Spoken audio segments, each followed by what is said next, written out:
Ça, c'est l'évolution du nombre d'agriculteurs français sur la période de 1962-2006. En 1962, il y avait 3 millions d'agriculteurs français. En 1970-71, ils étaient tombés à 1 600 000. 1 million en 1990, 627 000 à peu près en 2000. En 2008, ils étaient 540 000. On est tombé au-dessous de 500 000. Les perspectives, c'est à horizon de 2030, peut-être 200 ou 300 000 agriculteurs. Alors, bien entendu, nous ne sommes pas un mouvement de gens nostalgiques. Je suis bien conscient que on appelle ce qu'on appelle la transition des économies modernes, la baisse tendancielle du nombre d'agriculteurs, l'augmentation des services, enfin de l'industrie d'abord, des services ensuite. Tout ça, c'est des choses qui ne m'échappent pas. Mais la France est quand même le grand pays agricole d'Europe. Il y a 2 grands pays agricoles en Europe depuis l'homme de Cro-Magnon, c'est la France et c'est l'Ukraine, chacune à 2 bouts du continent européen. Et donc là, il ne s'agit plus de transition, économique, il s'agit de disparition. Il s'agit de passer sous un seuil qui est un seuil quasiment d'inexistence. On est en train de suivre un schéma à l'anglaise. Si vous allez en Angleterre, il n'y a plus d'agriculteurs du tout. Donc la question qui se pose, c'est est-ce que vraiment on va aller vers une destruction totale de l'agriculture en France, ou alors, selon le schéma favorisé par la construction européenne, qui veut nous imposer un schéma à l'américaine, c'est-à-dire en fait d'avoir transformé la France avec des exploitations absolument gigantesques, avec des contraintes de rentabilité, puisque c'est de ça qu'il s'agit. Et les évolutions du monde agricole découlent tout à fait directement des traités européens. Le TFUE précise dans sa rubrique sur l'agriculture et la pêche, son article 32, l'Union définit et met en œuvre une politique commune de l'agriculture et de la pêche. Le marché intérieur s'étend à l'agriculture. Le marché intérieur s'étend à l'agriculture, ça veut dire qu'il ne peut pas y avoir de frontières à la circulation des produits agricoles à l'intérieur de ce marché commun. C'est ce qui a déjà, l'entrée de l'Espagne ou du Portugal a déjà donné un coup terrible à l'agriculture française, quoi qu'on en dise. Les gens disent, mais oui, finalement, on a bien... Parce que j'ai entendu des européistes qui disent, oui, il y en avait qui avaient peur de l'entrée de l'Espagne et du Portugal, ben ça s'est passé, ça s'est très bien passé. Non, ça s'est pas très bien passé du tout. Non. Ah, tout le monde n'est pas mort, ça c'est sûr, c'est comme dans la fable de La Fontaine, mais tous étaient touchés. C'est-à-dire qu'effectivement, c'est corrélé avec la disparition d'un grand nombre d'agriculteurs.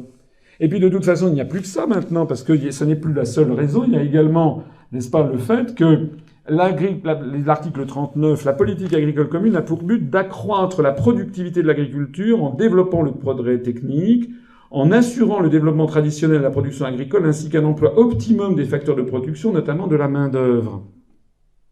Ce qu'il est important de comprendre, c'est que les traités européens auraient pu, par exemple, dire qu'il fallait que l'agriculture, un des objectifs de l'agriculture dans les pays de l'Europe, soit l'autosuffisance alimentaire.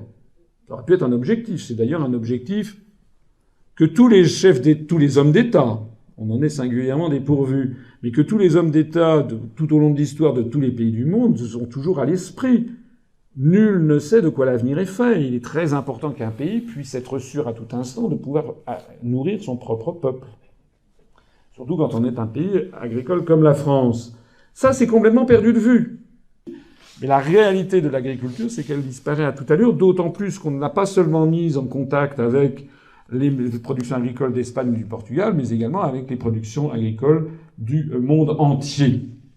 Donc le triste bilan de la politique agricole depuis 30 ans, c'est que l'Union européenne met en concurrence frontale les agriculteurs, non seulement de France avec les autres pays d'Europe, mais des pays d'Europe avec ceux du monde entier au nom d'une vision ultralibérale, ce qui permet aux grands groupes de la distribution et de l'agroalimentaire d'imposer aux agriculteurs français des prix alignés sur les prix mondiaux. Ces prix sont la plupart du temps en dessous des coûts de production. Au cours des 40 dernières années, les prix des produits agricoles français ont baissé de moins 60% par an, au cours des 40 dernières années, de moins 60% en monnaie constante, et actuellement 40% des paysans français ont désormais un revenu inférieur au SMIC, avec en plus le taux de change de l'euro qui aggrave le mal à toute allure. Le résultat, c'est que vous ne savez pas que actuellement, nous comptons en France 4 à 500 suicides d'agriculteurs par an. C'est-à-dire plus de 1 par jour. Parfois, ça peut être des drames familiaux, c'est entendu. Mais quand on en a 1,5 par jour, ça devient un phénomène statistique qui n'est plus uniquement corrélé à des peines de cœur. C'est autre chose qui se passe. Cette autre chose, c'est qu'on est en train de tuer ce qui faisait la France de toujours, si j'ose dire, c'est-à-dire le monde agricole, et qui se trouve placé dans une situation qui est à la fois financière et psychologique de plus en plus intolérable. Parce que comme on les met en concurrence avec des productions du Saskatchewan, de l'Arkansas, de l'Oklahoma, ou avec les productions à contre-saison venues du Chili, d'Afrique du Sud, etc. Bien. Ça fait une baisse du revenu à l'hectare. C'est vrai aussi en matière de vin. Maintenant, dans tous les supermarchés, vous avez du vin venu de Californie, venu d'Australie, du Chili, puis vous avez naturellement on fait valoir les goûts américains pour changer également le goût des produits, etc. Bien. Donc, on a la baisse du revenu à l'hectare a provoqué la disparition accélérée du nombre d'exploitations et donc de nos agriculteurs. Deuxièmement, puisqu'on a une course à la rentabilité qui est réclamée par l'Union européenne, c'était l'article 32 dont je vous parlais à l'instant et 39, le seul critérium, c'est justement la rentabilité, et également l'utilisation optimum de la main-d'œuvre, c'est-à-dire avoir recours à une main-d'œuvre immigrée payée avec des lance-pierres, eh bien, on va avoir donc une course au rendement, à l'agrandissement des exploitations, donc la perte des terroirs et de l'entretien des paysages. Pour tenter de survivre, beaucoup d'agriculteurs tentent de se réfugier dans des stratégies de niche avec des produits de haut de gamme ou des produits bio. Alors parfois ça marche, ça n'est d'ailleurs pas désagréable. Il peut y avoir de très bons produits bio. C'est une solution quand même qui ne peut concerner le plus grand nombre. Le plus grand nombre, il disparaît purement et simplement. Et puis on a également une augmentation faramineuse de l'utilisation des engrais et des pesticides. Du moins dans certaines régions et pour certaines productions. On va peut-être en utiliser moins pour certaines productions que pour d'autres. Alors bien sûr, certes, on me dit oui, maintenant on s'oriente vers des fermes bio, vers un plus grand respect du concept d'agriculture raisonnée, comme vous le connaissez, qui sont je pense, la voie du progrès. Mais tout ceci, c'est encore une fois la partie émergée de l'iceberg. La réalité, c'est quand même ceci, c'est quand même on est obligé d'avoir une agriculture de masse, sinon on disparaît selon les canons venus de Washington. Le pire de tout, c'est qu'au même moment, le prix de vente aux consommateurs ne baisse pas. Ça permet aux grandes chaînes de distribution d'augmenter leurs profits. C'est de ça qu'il se passe. C'est que vous avez un phénomène de ciseaux qui s'ouvre. D'une part, les agriculteurs gagnent de moins en moins d'argent à l'hectare. Ils sont donc obligés de faire tout ce que je viens de dire.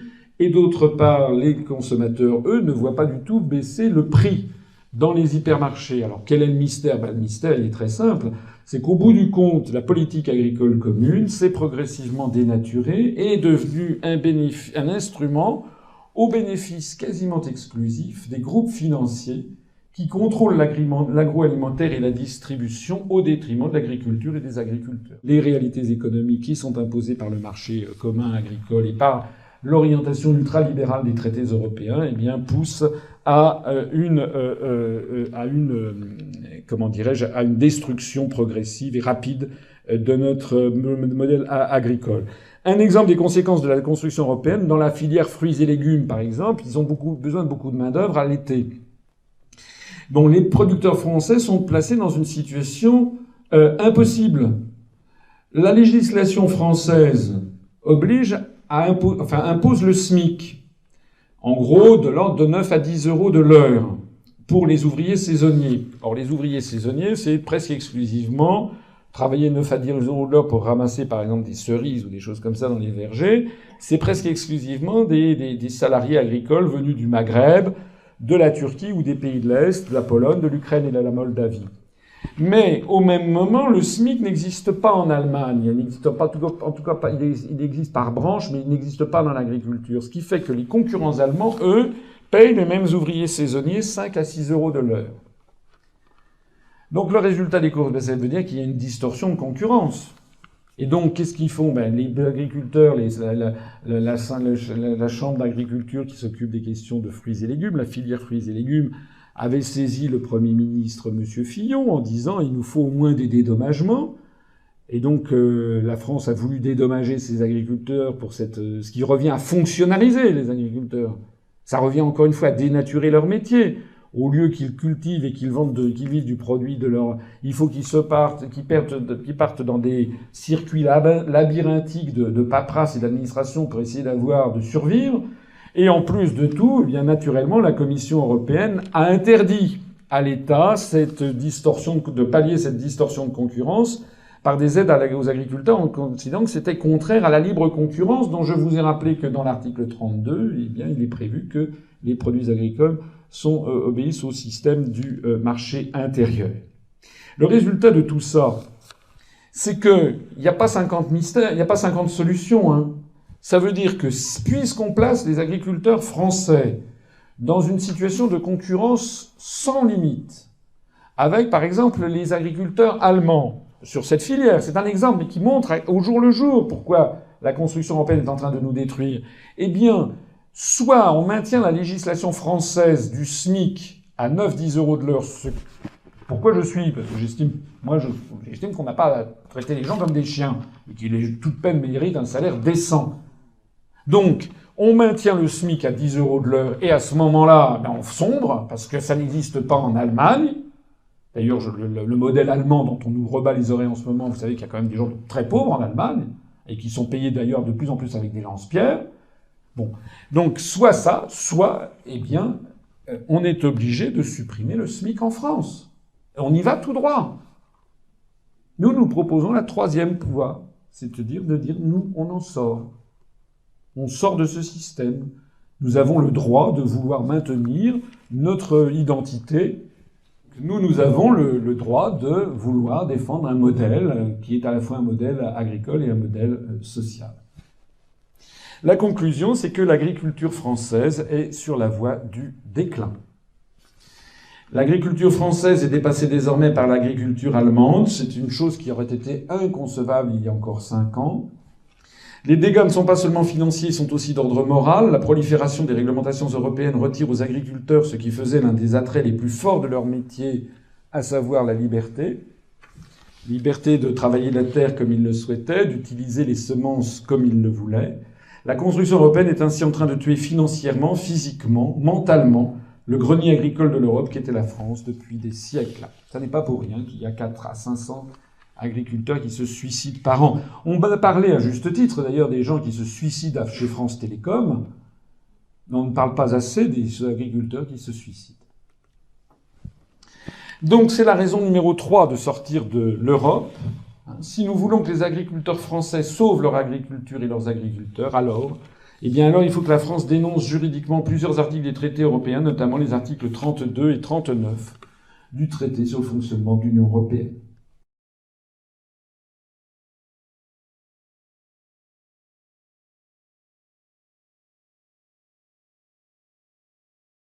Moi, je veux changer l'Europe. Changer cette Europe. Changer cette Europe. Changer cette Europe-là. Faut qu'on change l'Europe. Excusez-moi, elle est toute mouillée, il faut que je la change. Non mais il faut la changer. Changer l'Europe pour qu'elle soit meilleure. Voter socialiste, c'est changer l'Europe maintenant. Ça fait des décennies qu'on nous dit qu'il faut changer l'Europe, mais on n'y arrive pas. Mais parce que pour l'instant, il y a plus de courage. On n'y arrive pas. Mais ne croyez pas qu'on va changer les institutions européennes. Là, leur plan, ça fait 50 ans qu'ils le mènent. Ça y est, ils ont réussi. Ils changeront plus rien. Donc le seul truc, la seule possibilité, c'est de se barrer de ce piège à rats. Tous les partis politiques proposent de changer l'Europe. Ça, c'est vrai. ça c'est vrai. Et ça continue, mais c'est reparti. Ce qu'il faut, c'est une autre Europe. Une autre Europe. Il faut construire une autre Europe. Une autre Europe. Exiger ensemble une autre Europe. Ils veulent une autre La possibilité d'une autre Europe que cette Union européenne. Il y a un débat à l'intérieur du Rassemblement national.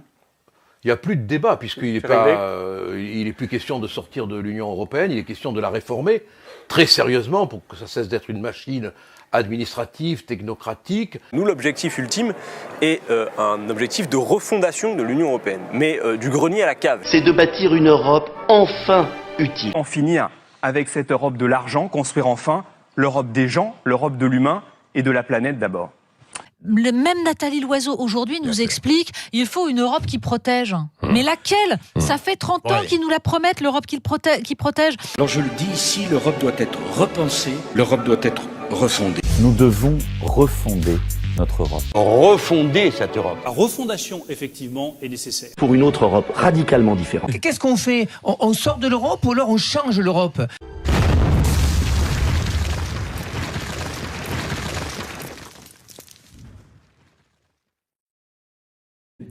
Et donc, si l'Europe, elle est comme elle est, c'est pas parce qu'on a dormi. C'est pas parce qu'il y avait des plénipotentiaires français qui lisaient un polar ou qui se curaient le nez pendant qu'il y avait des débats importants. C'est qu'ils étaient autour d'une table et que ça coinçait. Enfin, le nom d'une pipe, toutes les personnes qui ont plus de 15 ans ont entendu de nombreuses fois dans leur vie, à la télé, à la radio, sommet de la dernière chance à Luxembourg. Nouvelle crise du lait à Bruxelles. Un conseil des ministres réuni en urgence à Édimbourg. Nouveau marathon nocturne qui s'est déroulé à La Haye.